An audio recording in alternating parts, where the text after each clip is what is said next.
Ladies and gentlemen, the story you are about to hear is true.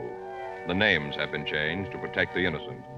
Dragnet is brought to you by Chesterfield, made by Liggett & Myers, first major tobacco company to give you a complete line of quality cigarettes.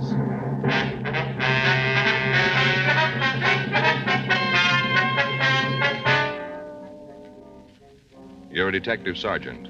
You're assigned to burglary detail. An organized gang of thieves is working in your city. Their method of operation is clever and fast. There's no lead to their identity. Your job? Stop them. To sell a product, you have to make it good and keep it good. What do the latest reports show about Chesterfield? Well, our research laboratory has compared it with the leading cigarettes in the country. Chesterfield is highest in quality, low in nicotine. Another good reason why thousands of people are changing to Chesterfield every day. Smoke America's most popular two-way cigarette. Regular or king size, you'll find Chesterfield really mild, really satisfying. Best for you.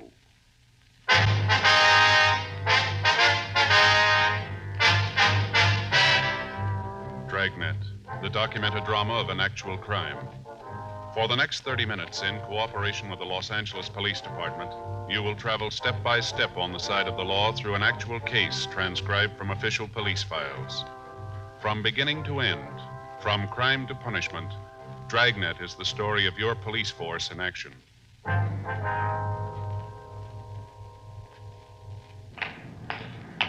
It was Tuesday, May 7th. It was warm in Los Angeles. We were working the day watch out of burglary detail. My partner's Frank Smith. The boss is Captain Bernard. My name's Friday. We were on our way out from the office, and it was 9:46 a.m. when we got to the corner of Beverly Boulevard and Fountain Streets.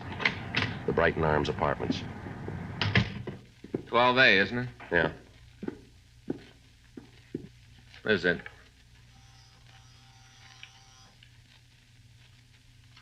Want to try it again? Yeah. Just a minute.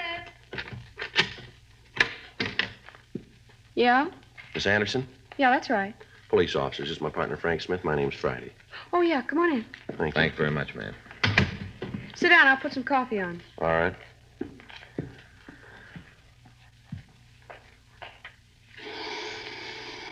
That's the only way to do it, Joe. What? Coffee grinder, hear it? Well, that's what it is, huh? Yeah. You buy the coffee beans and you grind them up as you need the coffee, real fresh. I'm going to get Fay one of them. Great gadgets. Yeah, guess so. You never tasted coffee that fresh, Joe. Whole different flavor. Well, if you say so. Yeah. Wait till I get Fay one. You'll be asked over for the first pot of coffee. That's nice. You got a match? Yes, ma'am. Here. It's about the burglary, isn't it? Yes, ma'am. A couple of questions we'd like to ask. Go ahead. We've got the report you gave the officers last night. Now, this list of stolen property, I wonder if you'd look at it and see if it's right. Here you are. Diamond watch. Yeah. The mink. Yeah, that's it. It's the mink that's important. Took me 3 years working to get that. Sure hope you bring it back. Yes, ma'am. We'll try. Have you got any ideas as to what time the theft might have occurred? Well, near as I can figure, it must have been around midnight. Why do you say that? Well, I got home from work about 11:30. I'm a hostess in a restaurant downtown. Go on, please. Got home, the coat was still here. I hardly ever come into the house without checking on it. You know, it's the only real thing of value I got. Yes, ma'am. Well, there it was, hanging in the closet. I went out to have a cup of coffee and pick up the papers before I went to bed. Whoever took it must have been waiting outside. He saw me leave and then came in. Why do you say he? Hmm? Well, you said he must have been waiting. Oh, I didn't mean anything special, you know, just a word. I see. Did you see anybody in the vicinity when you left the house? No, not that I can tell about now. The corner's a pretty busy place, Sergeant. Lots of people around there. A couple of restaurants. Always a lot of people around. Wonder if we could see how they got in, please. Yeah, right back here.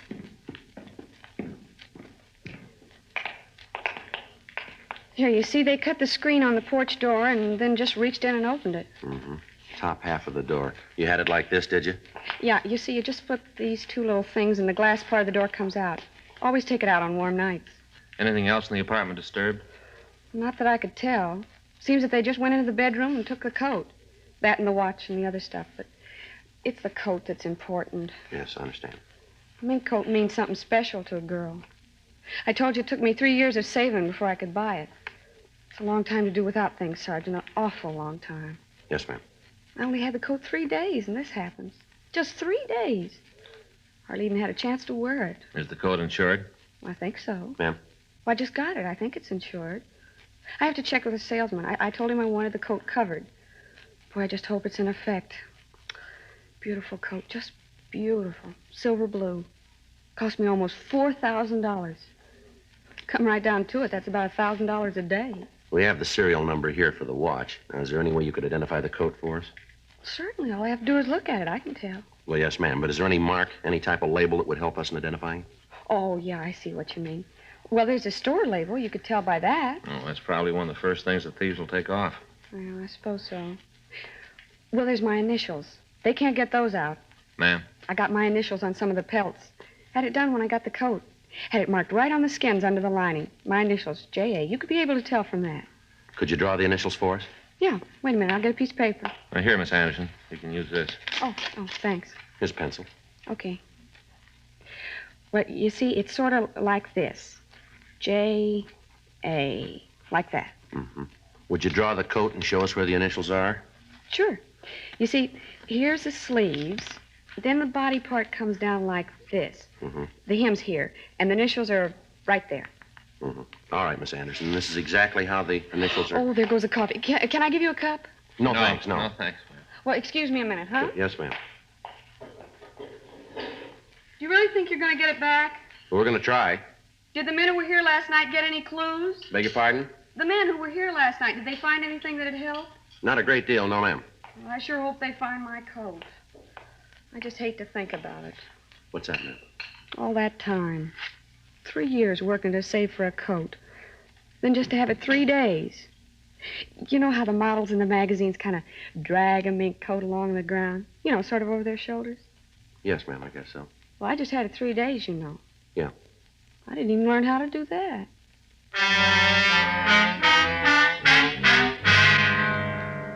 Reports of similar burglaries had been coming into the office for the past 6 weeks. In each one, the method of operation was similar enough to let us know that we were dealing with the same thieves. All of the homes that were prowled were residences. The owners of the houses were always absent. Entrance to the places was made through a rear window. In those cases where the window was open, the screen was cut. Where the window was locked, the pane of glass was broken and the entrance made that way. The classification of goods stolen was also the same in all of the burglaries. Pieces of jewelry, whatever money was found, and fur coats. The only room prowled was the one where the fur coats were kept. None of the valuables in the rest of the house would be touched. Bulletins had been gotten out to all of the pawn shops in the area on the stolen pieces, but there'd been no replies. The M.O. had been checked with the stats office, and the possibles that they came up with were checked out. We failed to come up with a suspect. The investigation of the crime lab on the scene had produced no tangible evidence. Frank and I had gone over the burglary reports time and time again, trying to find something that would tie the thefts together. None of the victims were acquainted with each other. They all lived in different parts of the city. The coats were bought from different retailers, and yet within a week of the time the coat was purchased, it would be stolen. Friends of the victims were checked. In most instances, we found that they didn't even know the victim had been in possession of the article stolen. On the night of May 6th, another burglary was reported. Among the stolen articles were a mink stole and a full-length natural mink coat. The coat had been purchased only 3 days before the theft. The victim had worn it in public only twice. After going over the physical evidence at the scene and talking with the woman, we were no further than we had been. Saturday, May 11th, Frank and I checked into the office. Another one that doesn't go anyplace. Yeah, you want to get the reports out? Yeah.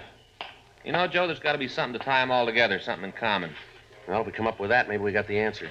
You see the bunch down by Chief Brown's office when we came in? Yeah? I recognize one of them. Yeah, who? Insurance man. They'll most likely be down here when they get through talking to Chief Brown. What's it figure the thefts have cost him? A little under $47,000. Well, you stand that kind of loss, you'd do some yelling, too, wouldn't you? Suppose. Funny none of the stuff's turned up. Well, it isn't doing them any good unless they sell it. I get it. Burglary Friday. Yeah, it is. Mm-hmm. What's your name? What? Oh, where are you now? Mm-hmm. All right. No, we'll be right over. Right. Well, maybe we got one. Yeah? Woman says she wants to talk to us about a stolen fur coat. The woman gave the name of Wilda Chandler. She said that she had some information for us and asked us to meet her in a bar at the corner of St. Andrew's Place and Las Palmas Avenue. It took us 23 minutes to get there. See her? No, we better ask the bartender. Yeah. Yeah? Is there a Miss Chandler here? Chandler? That's right. She just called. Said to meet her here. Might be her in the back booth. Didn't give no name. Back booth. Thank you. Hey, wait a minute. Yeah. If it's her, your friend, will you do me a favor? What's that? Try to get her out of here. What do you mean? Get her out of here. All she's been doing is sitting back there playing that song. Playing the song, ordering doubles. We ain't got a girl in here this time of the morning. I gotta carry the orders back to her. Got a lot of other stuff to do. All right, we'll see about it. Well, if you can't get her out, at least talk her into sitting up here at the bar. Says I don't have to walk, huh? Yeah, sure. Thanks. Miss Chandler? Sit right down, boys. Been expecting you. All right. This is my partner, Frank Smith. My name's Friday. You just betcha. Glad to meet both of you. Talked to you on the phone, didn't I? Yes, ma'am. Yeah, I'll never forget a name. How about a drink for you two boys? No, ma'am. Thank you. Should have a couple. Seems to make everything a lot better. I may have several more. You said something about some information on some stolen fur coats, is that right? Yeah, and I got it. Oh, Max, he's gonna be sorry. Old Max? Hear that on the jukebox? Melancholy mood. Hear it? Yes, ma'am. Our song. Is that right? You just betcha. Old Max, our song. Partner that goes, gone is every joy and inspiration. Tears are all I have to show. No consolation. So old Max left me. Tears in his fur coat. Uh-huh. Who's Max? You fellas sure you don't want a drink? No, ma'am. Oh, Max, just the tears in the coat. See? This is it. What do you think of it? It's very pretty. That's a lie. It's a lousy coat, and you know it. You want to tell us about the stolen coats, please? Here, I've been working for Max almost 2 months, and I just found out. Guess you think that's pretty dumb, huh? Well, maybe if you'd tell us about it. 2 months. Matter of fact, I just got the message last night, Friday, May 10th. 1:22 a.m., if you want to be exact. That's when I got the message about old Max. Now, look, miss, you called us and said that you had some information on some coats. Now, I wonder if you'd be kind enough to tell us about You it. just betcha. Would you put this in the jukebox for me? Play number B7. Huh? Yes, ma'am. B7, huh? Yeah, melancholy mood. Old Max and my song. You know what? He's a no good. A real no good. This Max, has he got something to do with the burglaries? You just betcha. Old slick Max, he's a pistol. Yeah. Say, how about a drink? No, thank you. I didn't mean for you, for me. Suppose you tell us about Max and the furs, would you, please? If that's the way you want it. Max is a thief. Yes, ma'am. Oh, you know him? I don't know. A thief. Worked for him 2 months, even thinking about marrying him. All the time he's a thief. What's Max's last name? Barrett. Well, thanks for playing the song. It's real nice. That's B7. What about this Max? Told me how I was going to wear mink, and this is what I end up with. Now, look, Miss Chandler, if you have some information for us, we want to hear it, but we haven't got time to sit here and keep you company. You think it's all a gag, huh? You just think I'm lonely, so I called you. That's what you think, isn't it? Why don't you tell us? Well, it isn't a gag. I can tell you all about the coats, all about them. Yes, ma'am. That's why we're here. Would you go ahead? Well, I'm a hat check girl in a restaurant out in the country. It's a good racket. Got the job about 3 months ago. Doing real well at it. Then I meet this Max 2 months ago. Old Max walks in. Yes, ma'am. Gives me the big pitch, how he thinks I'm so pretty, all that kind of stuff, you know? Go ahead. Well, he really piles it on. How he's got a big deal cooking, and as soon as it comes through, him and me's going to get married. Tells me that while he's waiting for the deal to gel, he's selling insurance. Old Max selling insurance. Pretty funny, huh? Mm. Well, he tells me that the hardest thing about selling insurance is the contacts. You know, getting to meet the people who need it. Contacts. Yeah. And that's where I come in. You see, old Max, he doesn't sell insurance on people, not like on their lives. He doesn't sell that kind. Mm-hmm. He sells what they call personal property insurance on things like rings and coats, stuff like that. You with me? Yes, ma'am. So far. Go ahead. Well, he tells me that if I'll help him with his contacts, he'll cut me in on his percentage. Says all I have to do is tell him when some woman comes in with a new coat. Her name and address, and he'll go see her and make the sale. It's me simple. All I gotta do is get the names and addresses. Did you do it? Sure. How dumb can you get? I gave him the names and addresses. I knew there was anything wrong. Can you tell us what names you gave him? I got every one of them. Got them at home. You can have them. When'd you find out he wasn't an insurance salesman? Last night, 1:22 a.m. I wasn't feeling so good, so I took off from work. Went by his place. Old Max is just coming in. Got the car parked out by his garage. The backseat is loaded with fur coats, all kind of other stuff. Watches, jewelry. That's when I knew he was a no good. Oh, Max, a pistol. A real no good. Yes, ma'am. What happened? Well, I asked him about the stuff, where he got it. Yeah? He told me all about it. How he'd been stealing. How all the names I'd been giving him were his sucker list. How as soon as I'd give him the information, he'd lift the stuff. All that time. 2 months, and I figured he was an insurance salesman. You know what he's doing with the coats? What? Well, is he selling them? Sure. He's got a regular order business. You call up and order a blue mink coat. If you want a platinum stole, just call Max. You'll have it. Is he disposing of it here in L.A.? Not old Max. He's too smart for that. Ships the stuff east. Is that right? Didn't I just tell you it was? You just betcha. Max gets an order, and he goes out and he fills it. Then he gets a hold of some young kid and offers him a trip to the east. Maybe Chicago, Detroit, New York. Wherever the delivery's supposed to be made. Gives the kid a plane ticket and sends him on the way. The carrier know what he's doing? Oh, no.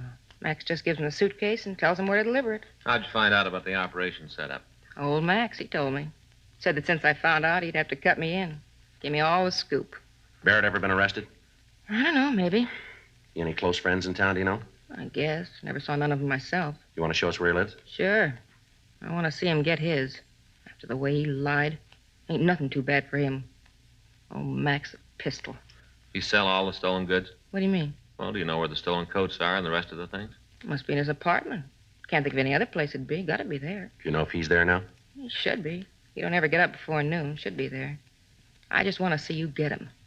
Lousiest trick in the world, what he did to me. Yeah, what's that? Oh, that time him stealing those coats. Oh, that beautiful mink. Look at this. Yes, ma'am. That's a very pretty coat. I thought so, too. Take a close look. Old Max gave it to me to show he was on the level. Take a good look. Yeah? All that mink, and he gives me rabbit.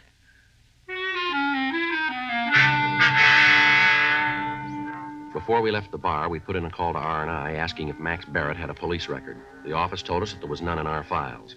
We asked that a teletype be sent to George Brereton at the CII office up in Sacramento. We also had the name Wilda Chandler checked. She had no record in Los Angeles. 11:20 a.m. We got Barrett's address from the Chandler woman, and then we called a radio car.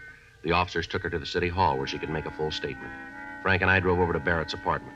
Wilda Chandler had told us that the suspect drove a late model Pontiac sedan. We found the car parked in the garage in the rear of Barrett's address. A preliminary search of the garage and of the car failed to turn up any evidence of the thefts. 11:46 a.m. Frank and I went up to see Barrett. I'll get it. Probably still asleep. Uh-huh. Who is it? Like to see you. Just a minute.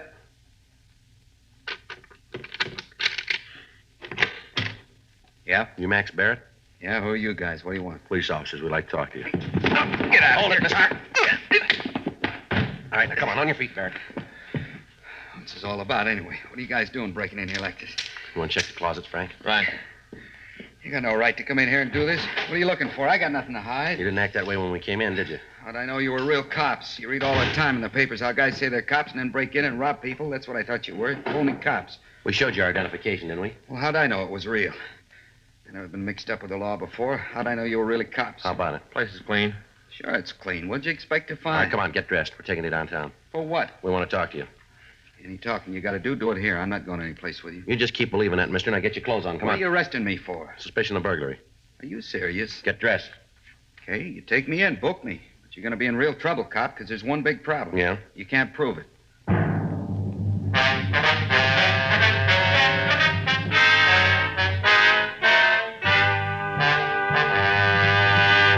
You are listening to Dragnet, the authentic story of your police force in action.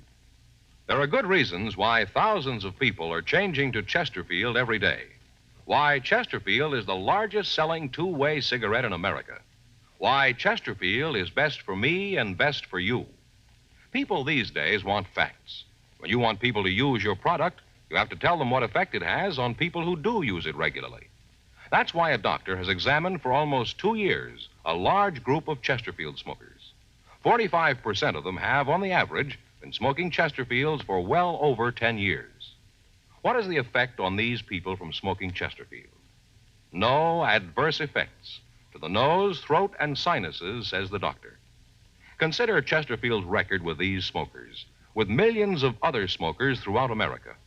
Another good reason for you to change to Chesterfield. Regular or king size, Chesterfield is best for me, best for you.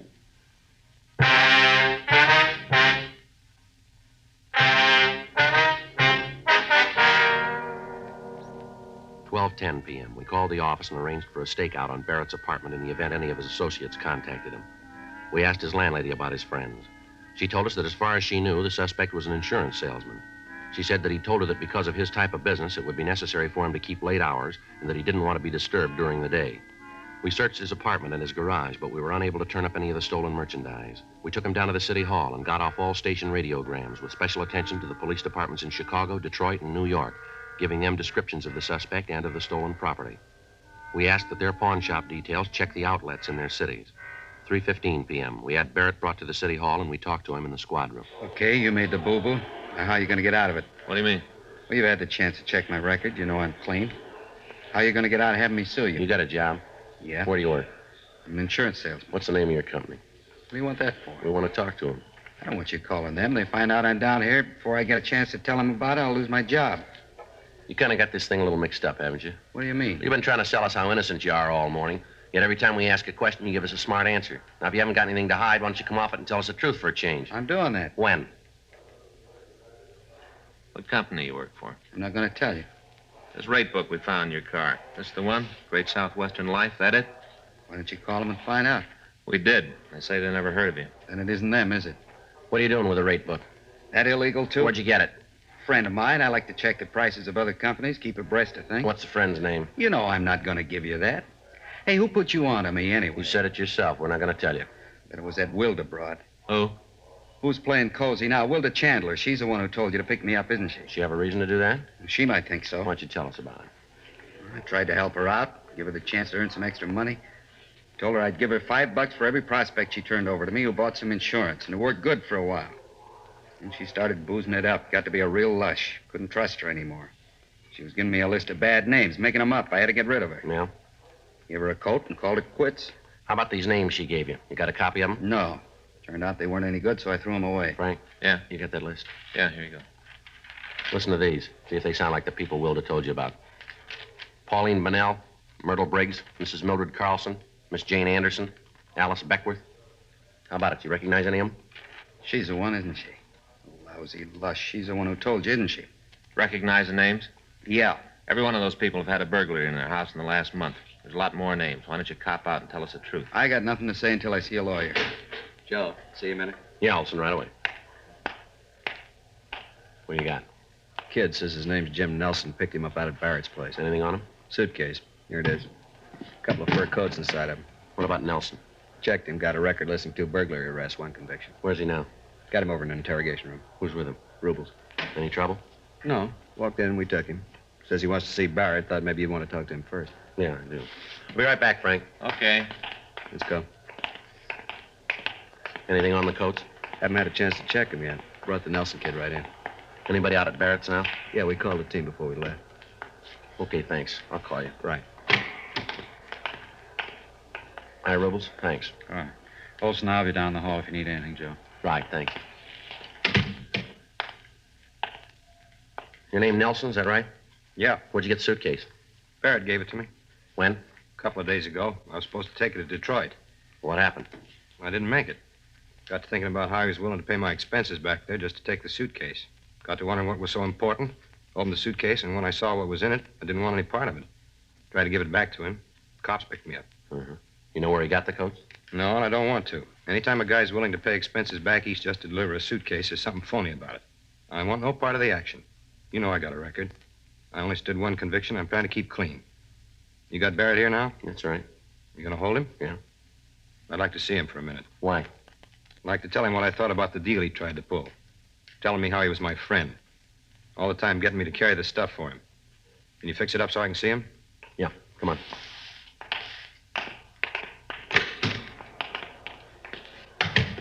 You gonna be able to nail him? We will now. You imagine a guy'd pull a stunt like that on his friends? A guy'd do that to about anything. Yeah. You willing to testify about how Barrett gave you the suitcase? I sure am. I want to see him nailed good.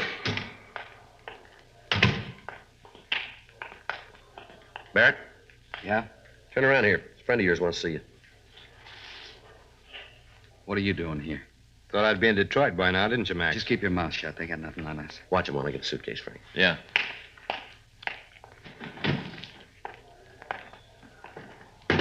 How about it? You ever see this bag before, Barrett? He should. He gave it to me. Beautiful coat here. Let's take a look at the lining, shall we? I don't know anything about those. A guy sold them to me. I don't know where they came from. How about it? It's right there, initials, J.A. You want to tell us now, Barrett? Barrett? Lousy kid. I should have known better than All right, that trick. that's enough You... of that. Come on, let him go. Let him go. Bust his Come on, nuts. sit down, both of you. Sit down, Barrett. Punk kid.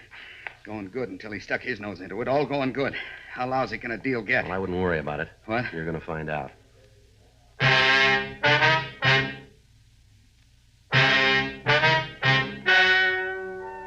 The story you have just heard is true. The names were changed to protect the innocent. On September 18th, trial was held in Department 97, Superior Court of the State of California, in and for the County of Los Angeles. In a moment, the results of that trial. Now, here is our star, Jack Webb. Thank you, George Fenneman.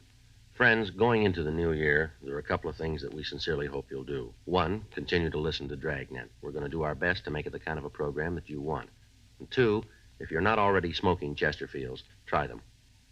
And of course, all of us on Dragnet wish you a happy and prosperous new year.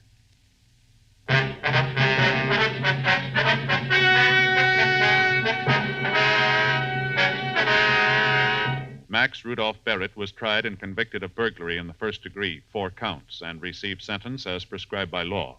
Burglary in the first degree is punishable by imprisonment in the state penitentiary for a period of not less than 5 years. His associates in the burglary ring were tried and convicted of receiving stolen property, which is punishable by imprisonment in the state penitentiary for a period of not more than 10 years. Because of the cooperation she gave authorities in apprehending the suspects, Wilda Noreen Chandler was released from custody. Ladies and gentlemen, if you enjoyed the Dragnet Christmas story, it's available in RCA Victor record albums.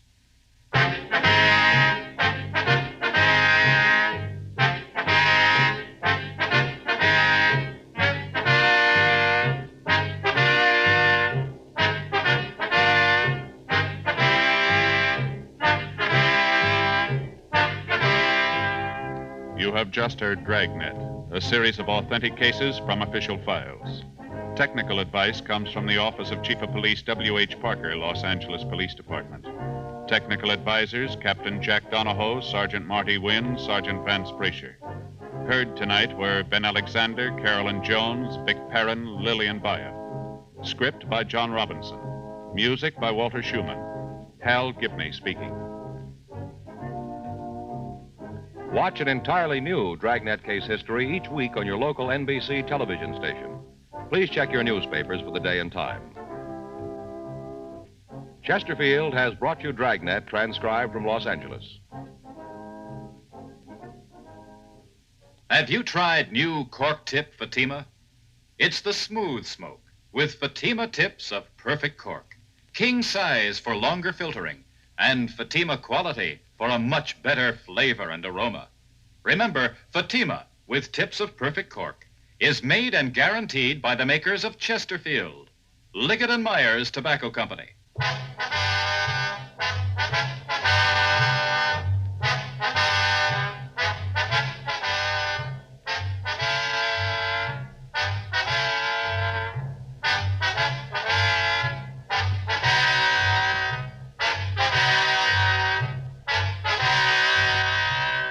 Hear John Cameron Swayze in the news next on the NBC Radio Network.